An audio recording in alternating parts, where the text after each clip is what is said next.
Here, and don't forget our participants up there. Be sure to have your mics on when you speak. All right. Welcome, everybody. Good afternoon. Welcome to the Mohave County press conference on the subject of our COVID-19 update. With us today is our Board of Supervisors Chairman, Gene Bishop, and our County Health Director, Denise Burley. We're especially welcoming three of the local CEOs of our area hospitals.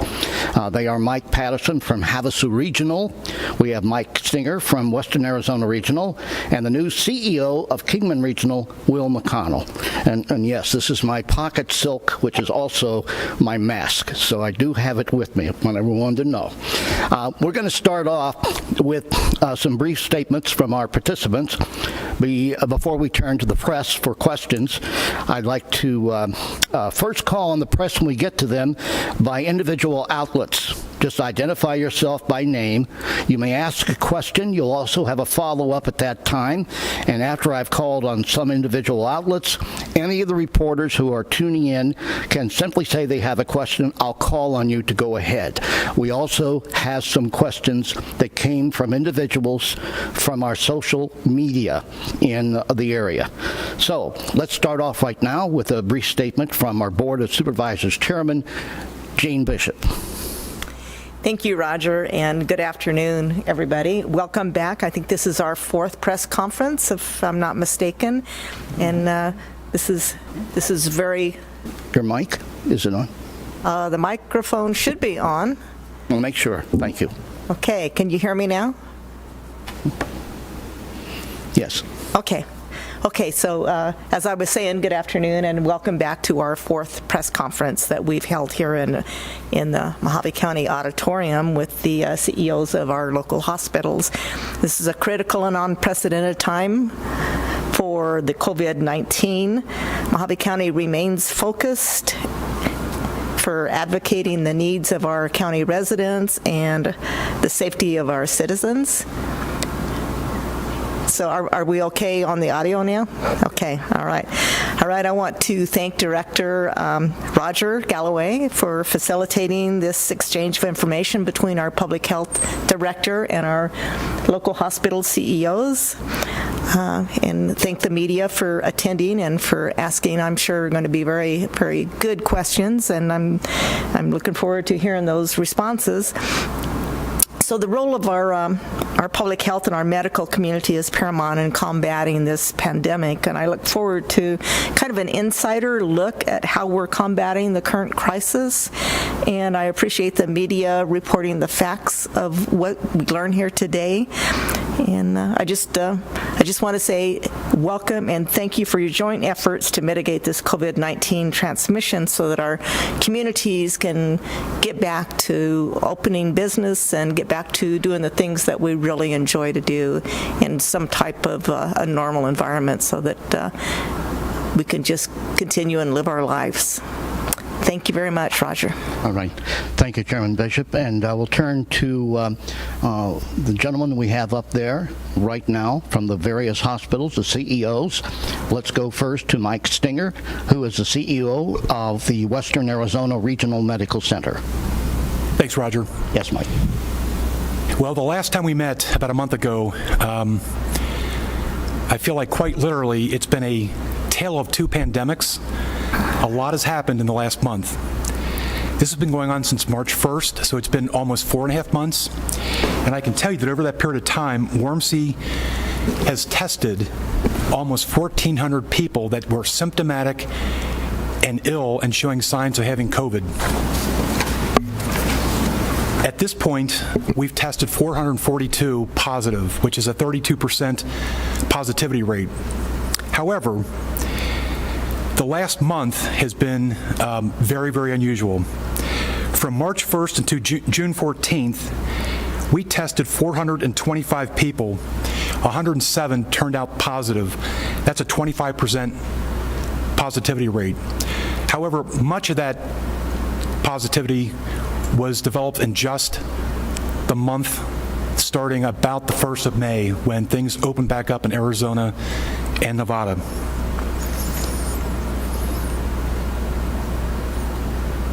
During that period of time, we had 15 deaths. Since June 15th through today, we've tested another 887 people, 328 of whom have tested positive. That's a 37% positivity rate, up substantially from 25%. And in that 1 month period of time, we've had 19 deaths. So the number of deaths more than doubled, basically, or I'm sorry, equaled what we had up until that point in time, which was a 3.5 month stretch. There's no question that this isn't over. There's no question it's not too late to take this very seriously and do everything you possibly can to save yourself, your family, your friends, your neighbors, your coworkers, and people that you know out and about in the community.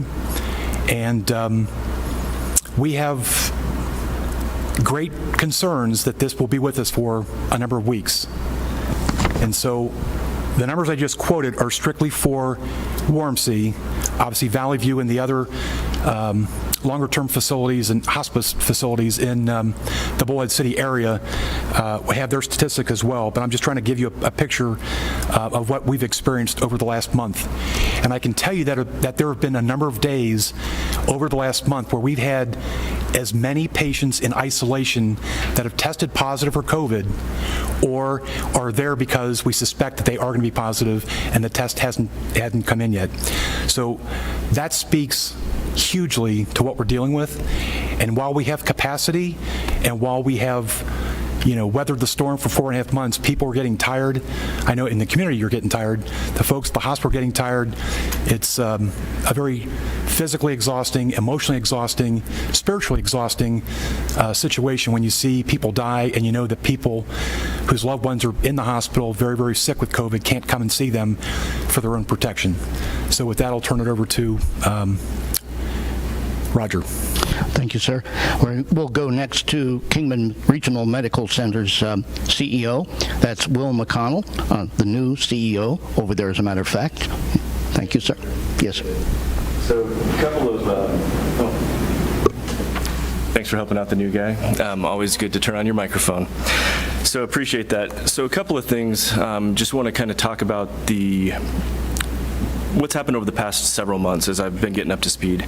So tested to date, 4,769 patients with 296 positives and 147 pending. So the positivity rate on that is 6%, so much lower than reported by my colleague. Trending down over the last 4 days. We have been experiencing a bit of an uptick, but over the past 4 days that has been coming down. The majority of the COVID patients are actually coming from their own homes in the county at this time, and basically looking at around 65 on average per day, with as high as 100 on average per day coming through for testing. In that testing, we test all patients who are admitted to KRMC, anyone who is to undergo surgery at either KRMC or elsewhere, and employees who are symptomatic, as well as EMTs, fire, police, and outside healthcare workers. The supply of test kits is good. However, as we've talked in the past, the shortage of reagents, which is essentially the chemical or the substance that's needed to actually result a test, is on a nationwide shortage. So we're trying to make sure that we are able to keep up with the current demand. From a capacity standpoint, we have added a 4th ICU physician, and currently the current census at the hospital is 114 with 9 patients in the ICU, all on ventilators. 7 of those are COVID positive. The ICU as it currently stands has a capacity of 14. We can surge to upwards of 32 if needed. And then one of the things that Arizona has done that's fairly unique is the Arizona surge line. So quite a few patients that we have actually taken on that are COVID positive have come from other communities within Arizona, and that surge line is a phenomenal resource relative to the state. If we are full at the time where a patient is trying to gain access, we can defer to another facility within the state, and if we are ever in a position that we need to transfer a patient elsewhere, the surge line actually provides a great opportunity for that. Then finally, relative to PPE, so the personal protective equipment, we monitor our burn rate daily, making sure that we have enough and continue to purchase PPE where we can find it. Masking at present is required in all public and clinical areas at all KRMC locations, and our incident command system continues to be set up and continues to be operational. We actually have run several mock drills to test our own system to see where our limitations are in surge scenarios to make sure that we're prepared. And then visitors at present are allowed for non-COVID inpatients under strict visiting hours, and visitors are still restricted in the emergency department. So there's your update for today. Thank you. Mike Patterson, who is the CEO of Havasu Regional Hospital. Mike. Thanks, Roger. And it's good to be with all of you here today. And at Havasu Regional Medical Center, we continue to be laser focused on taking care of our patients and our staff every day. You know, I'm really proud of our staff and the great job that they have done. We started off slow, just as Michael Stenger talked about, but over the last 3 weeks, we have seen a pretty big ramp up in the Lake Havasu City area, and our staff have done a really good job taking care of those patients. We continue to work closely with the Mohave County Health Department, the Arizona Department of Health, and following the CDC guidelines so that we can make sure we're taking appropriate care of the needs of our community. So with the documented increase in confirmed positive cases within the state this last month, and as I mentioned, we've also seen that currently today we have just over 40 patients that are admitted to the hospital that are COVID positive. And you know, we've got, of those 40, 9 of them are in the ICU and 5 of them are on vents.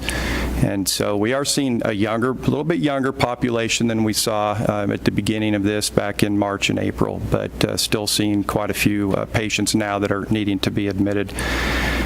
Because of the current volume that we have at our hospital, we are reaching out, working with our sister hospitals in other states to help with some staffing needs. So we'll be bringing in some additional nursing staff this week and into next week, along with working with several staffing agencies, just so that we can ensure that we have adequate staff to be able to take care of the current needs and any future potential needs.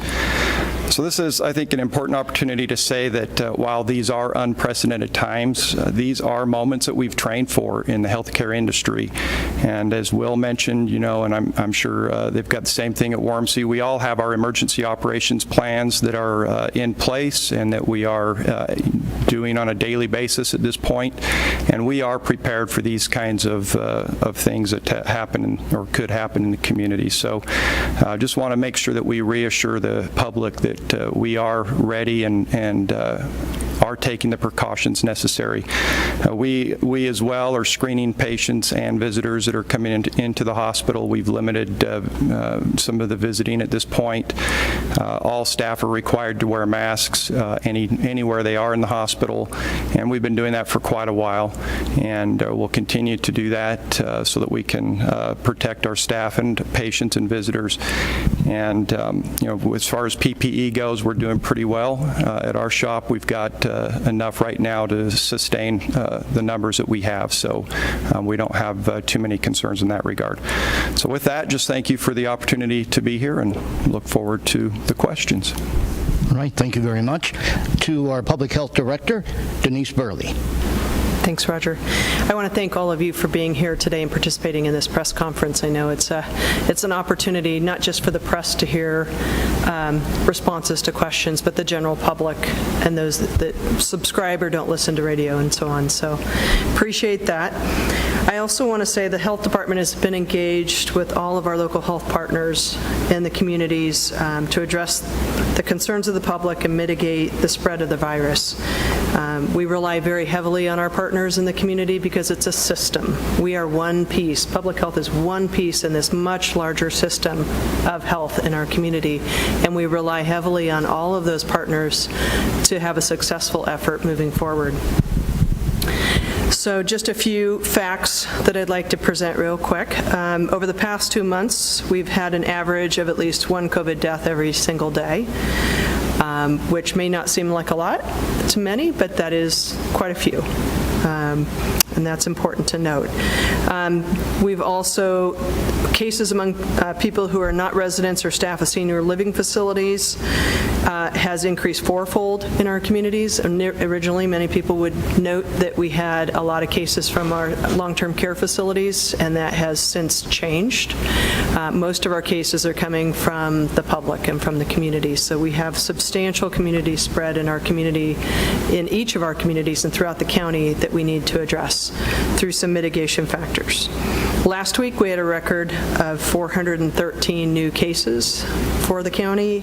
Over the last 3 weeks, we've had 1,061 cases. So it's a huge increase to note since the start of this pandemic.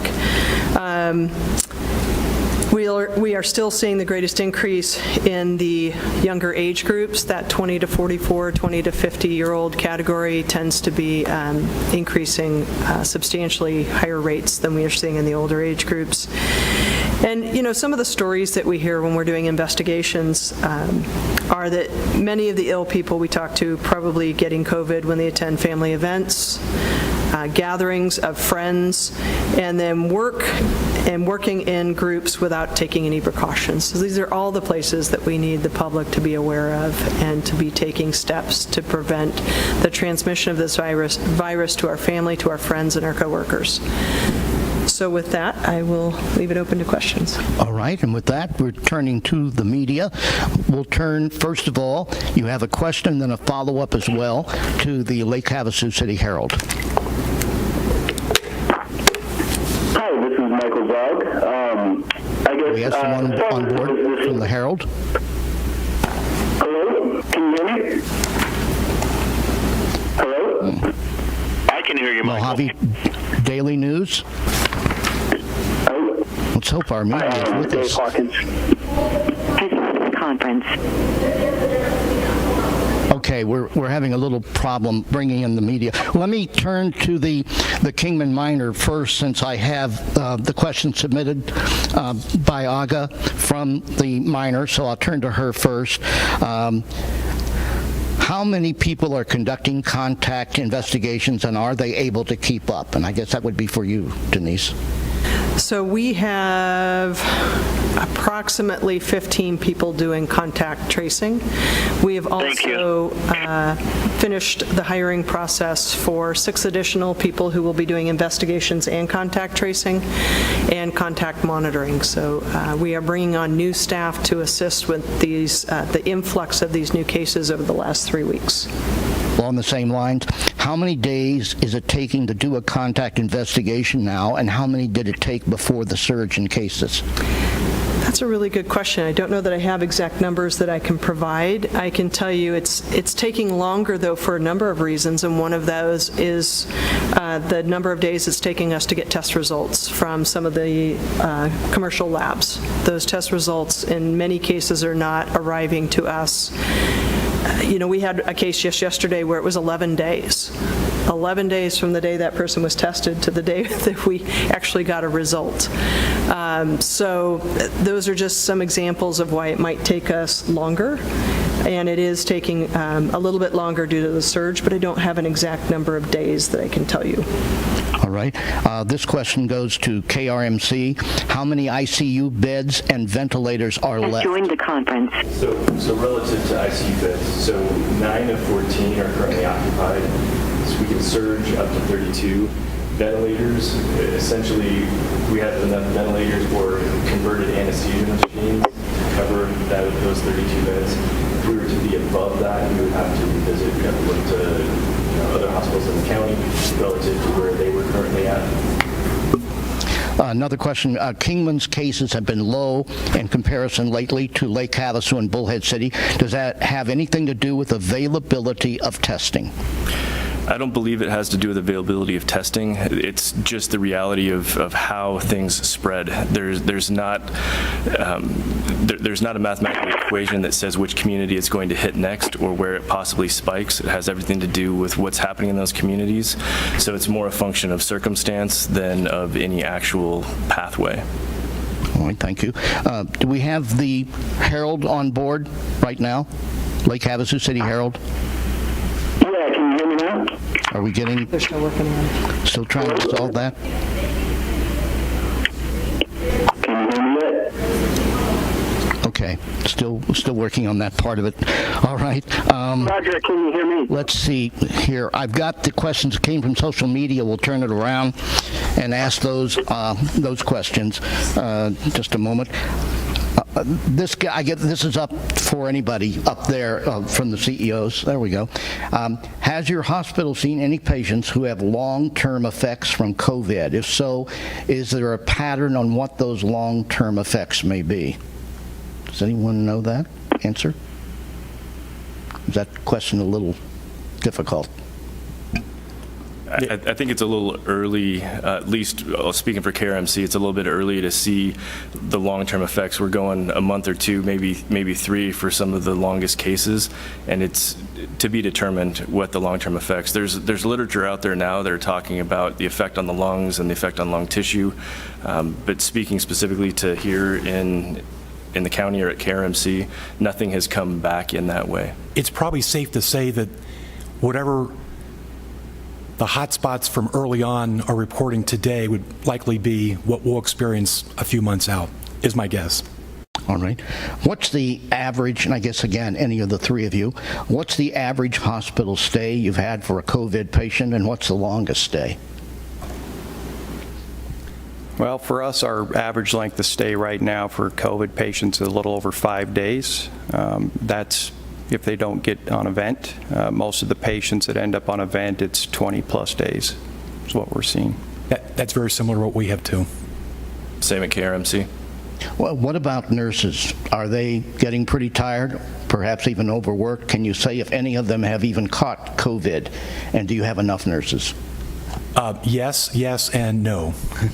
Meaning, yes, the nurses are tired, as are the respiratory therapists and everybody else that's pitching in to help, because it's a total team effort, and it's not just the clinical staff, it's the support staff too. And yes, we've had staff get sick, and they've had to go and quarantine for 14 days. We've had one employee be hospitalized in our COVID unit, and we have hired a number of new nurses that are joining us actually this week and next week.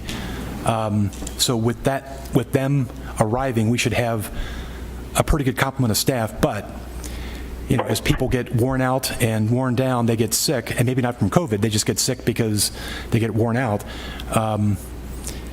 We've been doing this now for 4.5 months, and it's getting old, especially the last month. All right, sir. Thank you. I think we're ready now. We have the Herald on board for a question. Yeah, can you hear me? Go ahead. Hello? Can you guys hear me this time? Yeah, you're coming through almost too loud now. Oh, all right. This is Michael Dodd with today's News Herald. My question is about staffing. HRMC mentioned that you're searching for more staff. Could you give us some information about, I guess, the numbers and other facilities, what your staffing levels are like? Yeah, so right now we have adequate staff to handle the patients that are currently in the hospital. We are stretched for being able to go beyond our capacity, but volume changes hour by hour as we discharge patients, then we're able to bring more in. So, you know, it's hard to always give a number on specific staffing, but we are working on bringing in around 30 additional nurses over the next week. Just to supplement and help our current staff, give them a little bit of a break, but also in preparation for if there's a bigger surge that we'll be ready for it. All right, you have a follow-up? And I guess, at what point would expanded capacity be pursued by the hospitals? Is there kind of like a capacity point where you'd start opening up additional beds? So I'm not quite sure what, I didn't quite hear that. So, can you rephrase that question, please? When would surge plans be put into place? ICUs, bed numbers, things of that nature? How does that work? Yeah, so again, that's on a day-by-day basis. We meet every day with our emergency operations plan. There have been days where we have exceeded our ICU capacity, and we've gone into the surge plan for ICU beds. And then the next day, as patients are discharged, we're able to get back to, we have 16 beds, so sometimes we've had to exceed that. So it's a day-by-day basis. Today we are at 16, but we're ready to go to 20 if we needed to. And so as far as beds go, that's really not the issue. It really comes down to a staffing issue, and do we have enough nurses on that given day to take care of the number of patients that are coming through the door. All right, we have a question from the Mohave Daily News.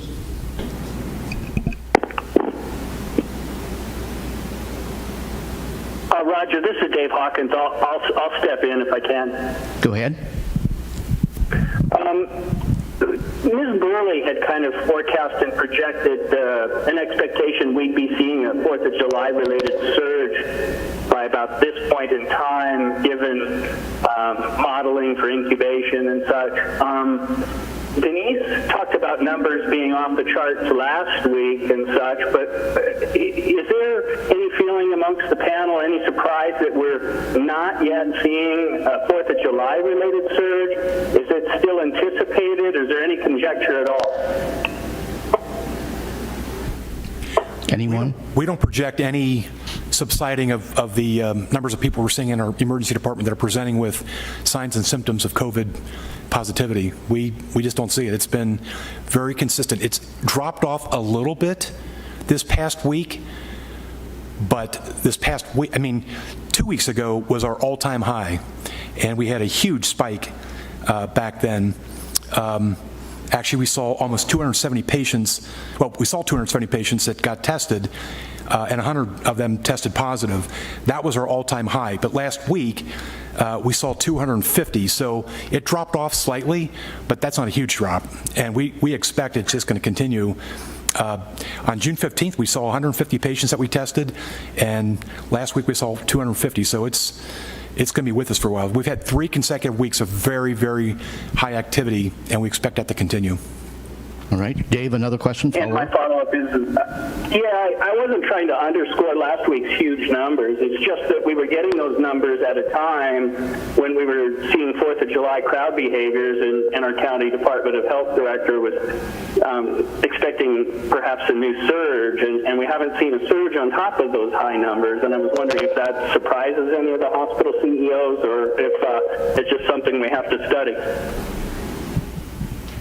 So I can maybe also step in and try to respond to that question. So the delay in test results might also be the result of the holiday, or the holiday being what it was. The fact that we're seeing delays in receiving test results may also be playing a role in delaying seeing that spike from a July 4th holiday weekend.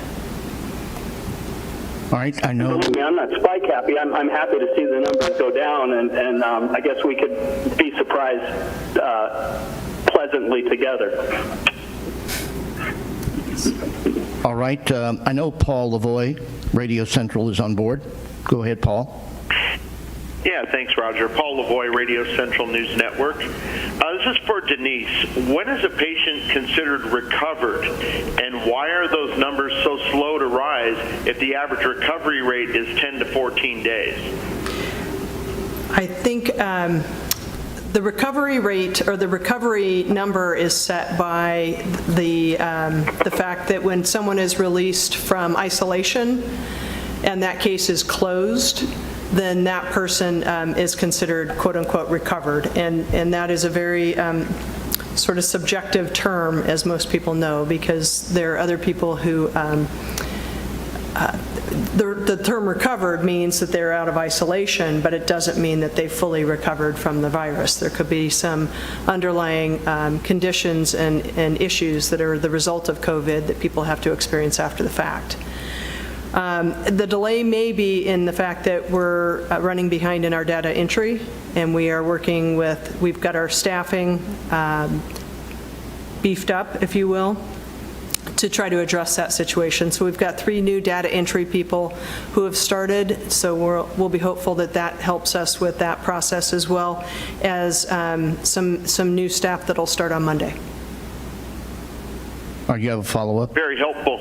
Yeah, thank you. Are there follow-up procedures, standard procedures to check in on those patients that have recovered, see if they have any side effects from maybe treatments that they've had, that sort of thing? Generally not from public health, but we do share that these people, if they have experiencing some symptoms or or other health issues, to contact their provider, their medical provider, and follow up with their provider. Thank you, Denise. Thank you, Roger. All right. Before we move along that same line, one of the social media questions touched upon what Paul brought up. Once a patient has recovered, does that mean they cannot give it to someone else, or also does it mean that they might possibly get it again? Mm-hmm. Well, I think at this point, as far as release from isolation, that we're using CDC science here to use that as our gauge. And when a person is released from isolation, basically that person should not be contagious to someone else. Now, we do recognize, for example, that some people will go and get retested. We've seen that experience before, and some of those people continue to test positive, but the virus level in their body may not be high enough to make them contagious, to have them continually contagious. And there was a second part to that question, I'm sorry. Well, actually, would they get it again? I don't think that science is proven yet. And I know there's a lot of research around immunity and what level of immunity people have if they've received it, or if they've contracted the virus and recovered. And I think that there's more to be learned there. And I don't know if you all have anything to add to that. The only thing I would say is we have seen a couple of cases where they had it tested positive in March and are been positive again in the last couple of weeks. Okay, so thank you. I don't think there's any guarantee once you've had it that you won't get it again. Mm-hmm. By the way, the other question that pops up almost every day in social media when we post our positive cases is, and I know you've answered this a number of times, but we'd like for you to do it again here, is under investigation. What does that actually mean and entail? Well, every case is under investigation at some level. So when we state that, it means that we have not yet had an opportunity to talk with that particular patient, that particular case, and so we don't have any other details to provide. Because typically what you see in those reports is whether or not they're hospitalized or at home recovering, and we don't have those details at that point. So it requires that we follow up with those individuals to get more detail on those cases. Do we have someone on the line I haven't spoken to yet, or anyone else that wants to pop in with a question from the media? Yeah, Roger, Paul Lavoie, Radio Central News. Go ahead. Just a follow-up for Denise. Are you recommending mandatory mask wearing in Mohave County, and to what extent? Mandatory in public, mandatory in businesses? Where do you stand on that? You know, as a public health professional, we recommend masks, wearing masks out in public. When you're unable to social distance, you should be wearing a mask. I mean, it protects other people. That is what you're doing. And what we're trying to do is prevent the transmission of this virus throughout our community. And you don't know if that's going to occur in a grocery store, while you're at work, or while you're in an appointment. And so the goal is to wear it all the time that you're capable of wearing it, and when you can't social distance, so that you prevent that. I have thank you. I have a question here from, again, a social media question addressed to any of you up in the front, any of the CEOs. Some people on social media, we all know this, by the way, say that COVID-19 has been incredibly exaggerated by scientists, by health departments, by the media. What would you say? I would say what we're seeing in our hospitals, and hopefully I can speak for the two of you as well, is something that we have never seen before. Absolutely, positively. Whether it was a flu season or whether it was any other circumstance or instance, we have never seen what we're seeing in our hospitals right now. There is something to what's going on. Speaking to exaggeration or not, I couldn't, but I just know that we are experiencing things that we have never experienced before. Do you see it getting worse? Don't know. It might, but we know it's not going to go away anytime soon. That's for sure. It may not get worse, but it's not going away. All right, do we have another question from the media? Yes, Roger? Yes. I guess I've heard on social media that there's been some nurses that have tested positive and continued working. Is that something that happens, and what parameters would that occur under? So I think as far as employees coming back to work in the healthcare arena, we follow the CDC guidelines. So they have to be quarantined and they have to be symptom-free. In our particular hospital, they also have to go through employee health and go through a very detailed screening before they are allowed back to work. And then again, once they're back, they wear a mask and everybody else wears a mask, and we take those precautions as well. Mike, since you just answered that question, we have a question directly going to Havasu.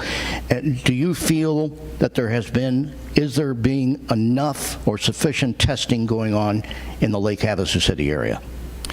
Well, it's a very good question. From the hospital perspective, we are testing patients that come in that have symptoms that look like they might need to be hospitalized. We also test patients that physicians send over that they have put in an order for a test. And, could there be more testing? I'm sure there could be, and I'm not sure, other than showing us that it's a little more prevalent than maybe we know, that it's going to make a big difference as far as the care of the patient, because any patient that needs care is getting that care and getting a test. All right, I'm going to wrap things up fairly soon here. I just want to make certain from the media, are there any other questions? All right, I want to see if the gentleman up there would like to have some kind of final statement that they would like to make. Feel free. So if we have an employee, regardless of what job they perform, whether it's as a nurse or any other clinician or as a support service personnel, if they arrive at work and they're not feeling well and they have a fever and they exhibit any of the symptoms that we know are potentially due to COVID, we will get them tested immediately and send them home. And if the test comes back negative, well, then we bring them back to work. But if it tests positive, they're at home for at least 14 days. We don't, and we screen our employees, and anybody that comes into our facility at the two entrances that we've designated, the main entrance and the ED entrance, we screen everybody with a temperature and a list of questions. And if anybody even remotely looks like they've crossed that line, we don't let them continue on, whether they're coming to visit, and we don't have many visitors to begin with, or coming to work. And so the answer to the question earlier was that employees, regardless of where they work and what they do, if they show any signs and symptoms of potentially being positive, at that point we test them and send them home to quarantine until we find out later what the test results are. Thank you. That was Mike Stinger, Western Arizona Regional. Gentlemen, the other two, do you have anything else you'd like to add? Only to reiterate that the times that we're in, we haven't seen before, and what that means from a healthcare delivery standpoint, it means our system is being taxed in a way that it hasn't. And so just really just kind of a call out for understanding relative to the delivery system, and some compassion and kind words to the staff that shows up day in and day out trying to do their best to take care of the people in our communities. Thank you very much. Will McConnell, Kingman Regional. Mike, did you want to add anything Yeah, else? no, I echo what they've mentioned as well, but just the other call out here, there are a few simple things that we can all do to help with this, and one of them is that we should wear a mask when we are out in public and we can't socially distance. It's also been proven that if you wash your hands often, then that's another way that we can help stop spread this kind of a disease. So really, we all should just be doing our part to try and stop this disease from continuing to spread, and we need everybody working together to make that happen. All right. And Denise Burley. Yes, I want to echo what Mike just said. And the public really has a large role in where this virus goes and how many cases we have, whether or not we see an increase or a decrease. So taking all the preventive steps that Mike's outlined and everyone else has outlined throughout the day and weeks and months here will help the healthcare system and public health immensely in keeping those numbers at a manageable level and maybe getting to a lower number where we can really start to make some strides in some preventive steps moving forward and help us prepare for the fall flu season and any kind of recurrence of COVID in the fall. All right, I just want to thank everyone, all the media and the different people from the public who have tuned in. This will stay up on the YouTube site in case you want to share it with other people or you want to come back and review it. I want to thank very much the 3 CEOs from our area hospitals for making the trip over here. I'll tell you, to me, it's really helpful to put a face on the very hospitals that serve our area, and I think that many people are very grateful for that. And also to Chairman Bishop, thank you for being here, and Denise for every day of the week. Thank you. Thank you all for watching.